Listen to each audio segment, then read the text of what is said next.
Very very good morning friends. मैं हूं engineer Dinesh.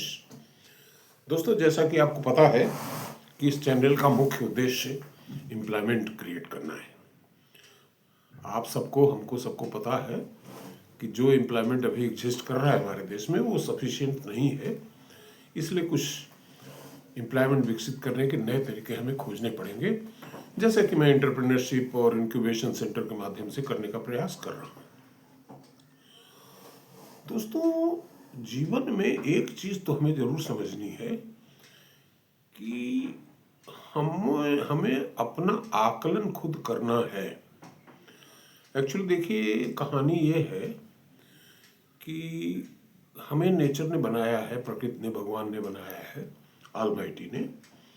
एक तरीके से ये आप समझिए कि ये धरती पे जो हो रहा है ये ईश्वर की एक लीला है, एक फिल्म है जो चल रही है। उसमें आपको एक किरदार मिलेगा या मिला है। आपको शायद ये नहीं पता कि आपका किरदार होना क्या है। देखिए, इतनी सारी बातें लोग, लॉ ऑफ अट्रैक्शन, ये सारी बहुत सारी किताबें लिख डाले, मैं उनसे बिल्कुल कतई इत्तेफाक नहीं करता। मैं सिर्फ तुलसीदास जी की उन चौपाइयों पे इत्तेफाक करता हूँ कि जैसी हो पवित्रता। You are designed a role. आपकी कास्टिंग पहले से ही निर्धारित है, उसी रोल में आपको फिट होना है। फालतू आपको पता ये करना है कि वो रोल है क्या, और आपको संकेत तो आते ही हैं। बहरहाल, एक चीज तो जरूर है जो रियलिटी है कि आपको अपनी कीमत तो समझनी ही चाहिए। रोल और आपकी वैल्यू क्या है। इसी तर्ज पे एक हम विदेशी कहानी आपको सुना रहे हैं जो हमने अभी अभी कोरा पे पढ़ा है। समझ लीजिए, एक जर्मन कहानी है।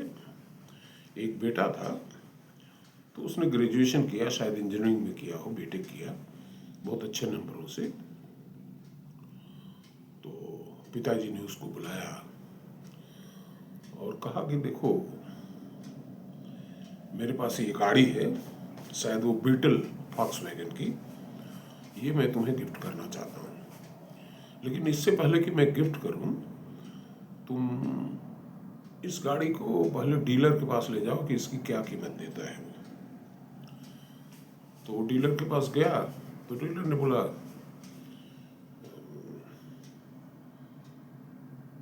$5,000। तो उसने कहा कि अच्छा, ऐसा करो कि इसी गाड़ी को एक पान वाले के पास ले जाओ। पान शॉप पे गया वो, तो उससे पूछा, तो उसने कहा $500। गाड़ी 50 साल पुरानी थी। तो डीलर के लिए ये था कि भाई बहुत पुरानी गाड़ी है, खरोच है इसमें, दिखने में ठीक नहीं, चल तो रही है। तो फिर वापस आया घर पे, कहा कि वो तो $2500 दे रहा है। तो फिर उसने कहा कि यू डू वन थिंग, तुम ऐसा करो कि इसको, एक वहाँ पे क्लासिक क्लब था, विंटेज कार्स में डील करता था वो, बोला उसके यहाँ जाओ। वो गाड़ी लेके गया। तो उसने बताया कि he will pay $10,000 for this. कहने का मतलब ये है, $10,000 और may be $1,00,000, figures don't matter. कहने का मतलब ये है कि एक ही सामान, एक है गाड़ी, एक ही है, 3 जगहों पे उसकी 3 कीमतें लगती हैं। तो चूंकि विंटेज कार वाले के लिए वो बहुत वैल्यूबल है, because it is very old model, और जो कि मार्केट में अवेलेबल ही नहीं है वो मॉडल उसको मिल गया। तो उसी तरह से हमें अपने जीवन में ये देखना है कि हम कहाँ के लिए फिट बैठ रहे हैं, कहाँ पे हमारी कीमत है। जहाँ हमारी कीमत न हो, अब मैं कैसे कहूँ कि सरकारी नौकरी में क्या कीमत है आपकी। एक कहावत है पूरब में हमारे यहाँ कि केपर करूं सिंगार बलम मोर बाउर। इसका मतलब ये होता है कि एक विवाहिता कह रही है कि मैं क्या श्रृंगार करूं, मेरा पति तो पागल है।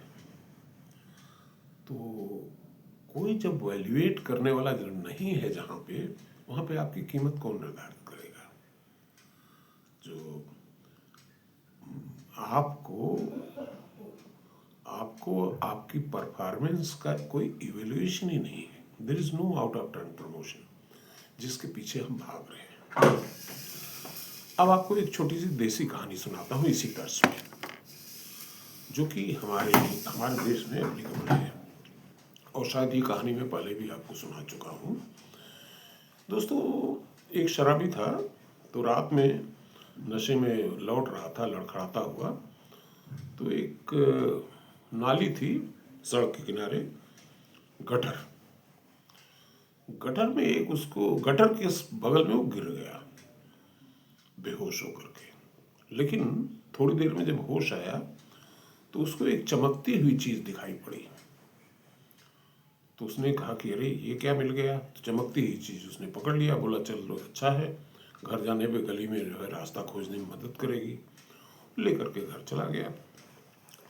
दूसरे दिन फिर वो चमकती हुई चीज को अपनी जेब में डाला। शाम का टाइम हो गया था, पीने का वक्त था, तो घर से निकला तो उसमें रोशनी थी, शाम धुंधली शाम हो रही थी।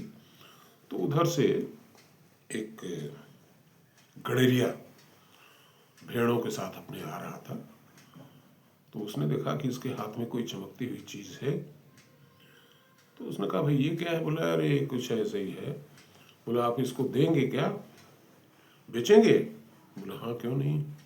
बोला क्या लेंगे? बोले अरे जो दे दो। तो कहानी चूंकि पुरानी है तो उसने कहा ठीक है 2 रुपये ले लो इसका। 2 रुपये उसने ले लिया, सोचा चलो आज पीने का जुगाड़ हो गया।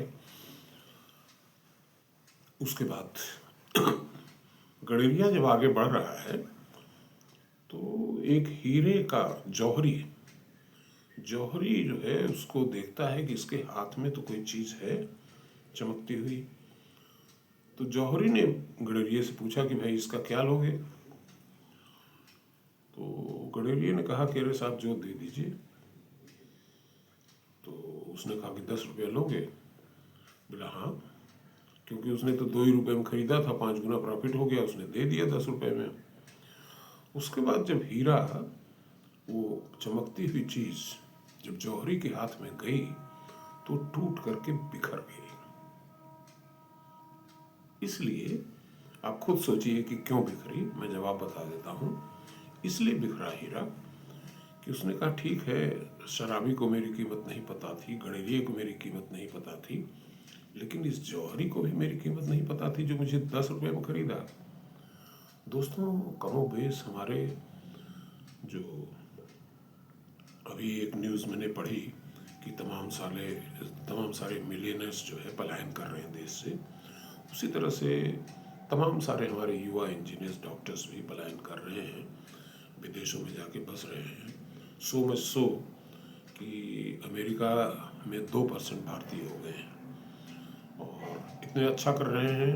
आप जानते ही हैं, पिच्चई साहब को जानते हैं, तमाम लोग जो CEOs बने हैं गूगल के, वो तो उसका कारण क्या है कि जो हमने पहली कहानी बताई थी कि जहाँ पे कीमत है आपकी वहाँ पहुँच गए वो।